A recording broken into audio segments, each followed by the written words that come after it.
Faut-il se méfier des slogans? waaw. Et après on va parler des nouvelles nominations. waaye ça c'est vrai mais xam nga le papier là ñi ngi ko dippee ñi ngi ko tuddee malheur au vaincu. Malheur au vaincu phrase bu yàgg la en latin lañ ko njëkk wax ve victis ku tudd Brennus un Gaulois mooy les anciens français là moo ko waxoon aux Romains parce que jamono boobu bu ngeen demee ci xare guerre ak tout ça ku ñu jàpp wala nga ñàkk mun nañ wax rek dee nga quoi. lu ne lañ lay def day mën nañ la daggate mën nañ la maragay taali mën nañ la def esclave ak tout ça malheur au vaincu suñu élection yi aussi loolu mooy xew ku ñàkk moom tu es malheureux. Absolument. Parce que double peine ngay am d'abord en fait dañ lay renvoyer du président au ministre au DG ak tout ça tout le monde au chômage entre guillemets beneen bi mooy dañ lay contraindre à ce que da ngay confiner wu doo wax da ngay nekk dans ta tanière ak tout ça pour quelque temps mooy état de grâce bi parce que boo ñëwee bu ñu la gagné rek ngay après ngay wax gauche droite ak tout ça day ne kii c'est un mauvais perdant ak yooyu mais c'est comme ça alternance dure lañ koy tuddee alternance dure il y en a 3 ici au Sénégal depuis 2000. Absolument. ak tout ça mais ça veut pas dire que gouvernement neuf wala des hommes neufs day ñëw des hommes nouveaux que le pays sera neuf subitement c'est une illusion hein comment dire alternance ça veut pas dire que da ngay ñëw ak des slogans à n'en plus finir slogan c'est quoi rupture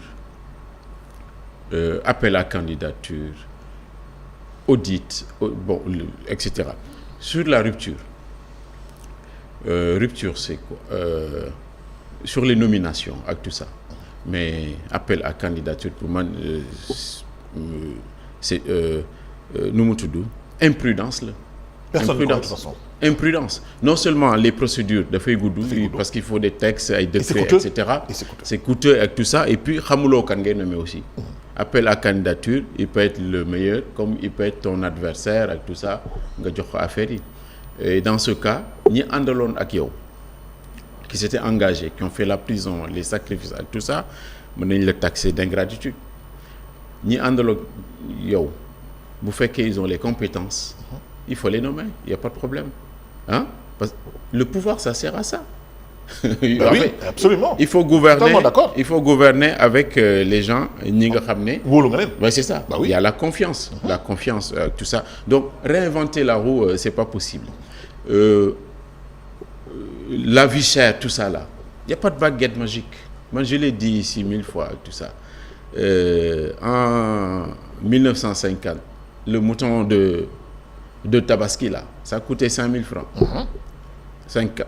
En 2024 ak tout ça kenn xamul ñaata lay jar. mais mën nga dem ba 10 millions sax. Ouais. Mais pourquoi? Parce que tout le temps maa ngi joxe la métaphore là. Il y a un grand gâteau. Bon, il y avait un grand gâteau avant et peu de convives autour de la table. Léegi nag c'est le contraire. Gâteau bi dafa gën a ndaw il s'est rapetissé et les convives sont plus nombreux. Ça veut dire gâteau bi dafa ndaw.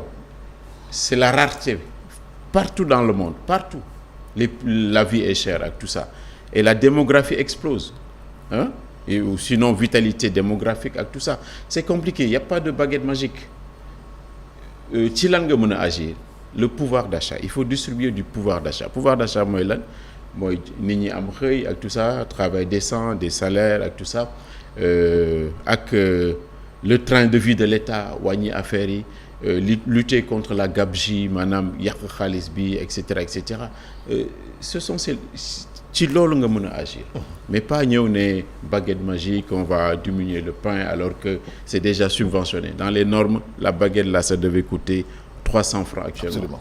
C'est subventionné toutes ces choses là. Ils étaient supposés être au courant parce qu'ils étaient très informés. Ah, mais bon, de toute façon le pouvoir là ça n'a rien à voir avec la rue wala l'opposition mën nga def de la démagogie ah mën nga def du populisme mais boo ñëwee gis la réalité des dossiers ak tout ça ak l'immensité de l'État da ngay dal ak tout ça mais gouvernement bu bees surtout dirigé par un président boo xam ne dafa am man ce que j'appelle du flegme mooy sang-froid la politesse ak tout ça absolument voilà da nga war a am bienveillance à son égard bienveillance mooy souhaiter que les choses marchent absolument parce que dëkk bi moo ko soxla d'abord la jeunesse quand je vois la jeunesse sénégalaise ak tout ça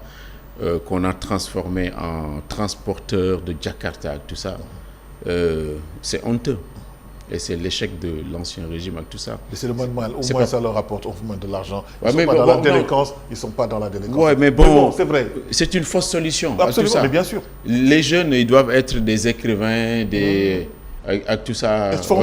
C'est ça. Oui. Dans le quoi. Bon, man du ma toog ci ay plateau de télévision mais il faut pas faire ce métier. Ce serait pas. Voilà, c'est ça. Non, bien sûr. Ce serait de l'arrogance. Mais de toute façon, c'est pas parce que ay nit ñu bees dafa am alternance am ak tout ça que le pays sera neuf. C'est pas vrai. Absolument. Ouais. En fait, il faut faire ce qui li nga mën. Il faut être dans la transparence, il faut dire les choses, la réalité des choses ak tout ça et puis que également les Sénégalais là qui vont voter le dimanche dama constater benn affaire dañ lay fal ba pare seetaan la wala bàyyi la. J'ai une question. Ouais. Deux questions. En Ouais. fait, deux questions. Ouais. Une question, voilà. Le patronat a été reçu par le président Bassirou Diomaye Faye, ainsi que les centrales syndicales les plus représentatives. Ouais. Voilà. Ta lecture, qu'est-ce que tu en penses? Oui, mais bon, waxoon na ko dans ses messages à la nation ak tout ça, les concertations, les consultations ak tout ça. Je sais avec pas les si mêmes depuis 40 ans, oui. Ouais, bon, ouais, bon, il n'y a pas d'alternance générationnelle avec tout ça. Les mêmes depuis 40 ans, il faut des visages nouveaux, mais aussi am na expérience dans les visages qu'on a vus. Peut-être aussi, ils sont sûrement des conseils, voilà, des recommandations, la ñuy jox le chef de l'État, hein? Ils sont utiles, hein? Il ne faut pas dire qu'ils ils sont anciens qui doivent aller. Mais non, du tout. Avec tout ça. Mais en fait, ils sont utiles. Mais sûrement, ils ont dû lui dire que c'est pas évident. Parce que c'est le monde qui est cher. C'est les frettes là. C'est la main-d'œuvre, tout. Tout est cher. Qu'est-ce qu'il faut faire maintenant? Sûrement, ils lui ont donné d'excellents conseils. Il faut réduire le train de vie de l'État, il faut les institutions, il faut voilà, c'est ça. Mais la pédale douce en tout, la pédale douce en tout avec tout ça. Parce que quelle que soit réduction bi nga war a def, c'est à la marge. Mais aussi, il y a une chose à dire. Au Sénégal et surtout à Dakar, mais la vie coûte excessivement cher. Hein? Les gens, après, ils sont obligés de vivre au-dessus de leurs moyens. Nous subissons. Ou bien de dépenser de l'argent qu'on n'a pas. Et ça, c'est terrible. C'est terrible. Mais pourquoi Dakar est si cher? Mais les gens, il faut que nous toquons tout type pour réfléchir. Mais c'est normal que Dakar soit excessivement onéreux. Hein? Tout est à Dakar. Moi, je rentre de région Fanny avec tout ça. Mais... booy louer benn affaire ak tout ça mais ça coûte rien, hein? Bien sûr. Parce qu'il n'y a pas la demande ici. Non seulement la demande. Ouais, c'est ça. Non seulement le niveau de vie. Non seulement l'offre est insuffisante ici, mais la demande explose. Lan mooy xew? Spéculation. Fii déplacé nañ fi aéroport, soi-disant pour décentraliser. L'aéroport, il y en a. Ouais. Il fonctionne toujours. Hein? Mais ça n'a absolument rien réglé. Ouais. Les prix sont encore... De toute façon, en France, par exemple, il y a un ministre là, il luttait contre le chômage et tout ça. Après, dafa dem ba ci biir amuñu benn solution mu ne on a tout essayé. On a tout essayé, mais rien n'a marché avec tout ça. Puis aussi, yaakaar naa on a tout essayé. tout essayer. Ce qu'il faut faire, oui. c'est faire des économies. Moi, je l'ai dit ici. Hein? Mais aussi distribuer du pouvoir d'achat. Boo ko defee peut-être di nga am comment dire résultat di nga am li ngay wut li nga bëgg quoi. Mais de toute façon, c'est pas évident. Il faut dire la vérité aux Sénégalais et aux gens que ce ne sera pas aussi facile. Mais transparence, équité, lutte contre la corruption, jubal, comme ni ñu ko waxee ak tout ça, il faut continuer parce que loolu à la longue mën na andi ay résultats. Mais y a pas de baguette magique nulle part dans le monde. Ça moom je pense que même après ils vont s'en rendre compte après dinañ ko wax nit ñi que c'est pas simple. Absolument. Mais c'est pas du tout simple. Ousmane Sonko, voilà, dans son discours aussi avait prédit naan oui Sénégal tooxi doona bi fii gouvernement bi teg suñu sëtaati ñoo koy je pense que méngoo nag réalité ou pouvoir bi. Alors dernière question, on a encore une minute. On a un autre confrère à la direction générale de la RTS, Pape Alé Niang. Votre point de vue. On a une minute, hein, parce qu'après il faut ñu jàll. Ouais, ça c'est vrai. Non mais gis naa ay commentaires yu bëri. Mais je pense que. À qui nous souhaitons bon vent et bonne chance. Ah non mais bien sûr. Ah oui. Récompense-le de l'engagement. Il s'est engagé. Ah oui. Il a fait la prison. Oui. Avec tout ça, il a pris des risques. Oui. En traitant des informations extrêmement sensibles. Absolument. Après, il a été cueilli avec tout ça. Absolument. C'est l'engagement qui a été récompensé. Mais comment dire, il faut lui souhaiter qu'il réussisse. Absolument. Tout ça. Mais il ne faut pas le juger alors qu'il n'a même pas encore pris service. Pourquoi on devrait le juger seulement? Ouais, c'est ça, mais bon, je ne sais pas. Mais de toute façon, comment dire, non, en fait, il faut souhaiter que les gens... Voilà, c'est ça. Mais amener aussi beaucoup de réformes. Parce que c'est la chaîne publique de l'audiovisuel.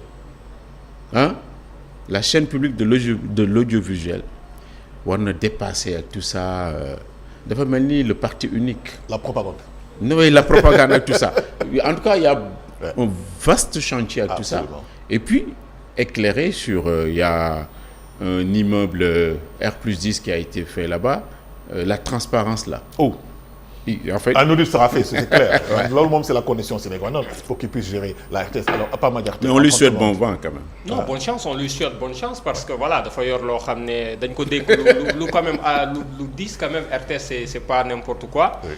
Et gis nañ ne ces dernières années wala depuis très longtemps nit ñi am na lu ñuy xaar ci RTS loo xam ne gisuñu ko que mu gën a ubbeeku ci ñëpp mu bañ a nekk rek un levier un bras bu état bi même si encore une fois il faut que les gens n'oublient pas que la RTS est une télévision publique boo xam ne c'est d'abord pour nekk fii pour génne li nga xam ne moom mooy le Sénégal et les actions du gouvernement mais pas que nañ ko gën a ubbi gën ko yaatal permettre à tout un chacun ñu mën ci gis seen bopp et puis ñu gën a en tout cas innover nekk dans le sens mu gën a en tout cas méngoog ak li nit ñi di xaar ci moom bu ko defee nit ñi dinañ gën a mën a kontaan ci RTS la RTS quand même ñun en tout cas dans notre jeunesse on adorait regarder la Absolument. RTS. Il y avait des programmes de divertissement, il y avait de l'information, il y avait également culture générale comme certains. Voilà, c'est-à-dire on aime ça parce que également c'est une télé publique, ça doit servir également à cela, divertir, informer, mais également permettre aux gens de pouvoir développer cette compétence. Mais il le faut ça parce que... Informer juste et dans la contradiction Exactement, aussi. quoi. Mais il le faut ça parce que nous n'y aurions financé. Il faut regarder sa facture de courant. Il faut une redevance là. Ouais. Ça va à l'air. Oui, absolument. Donc c'est ça. Bonne chance en tout cas à lui et puis espérons qu'il y ait les changements attendus. Yalla baax na. Mesdames et messieurs, c'était Tok Tok Sénégal. Merci Assane Gueye. Merci beaucoup. Merci Pape Madiakhaté Sarr. Dans un instant, xew-xewu jamono professeur Mbaye Thiam et ce duo magique, professeur Mbaye Thiam et Mohamed Kandji sur la 90.3 en synchronisation sur ITV après les programmes religieux. Nekk leen si jàmm. Je vous retrouve demain dans Yes Weekend de 10h à 12h45 sur la meilleure des télévisions ITV, la télévision d'ici d'ailleurs. Ciao.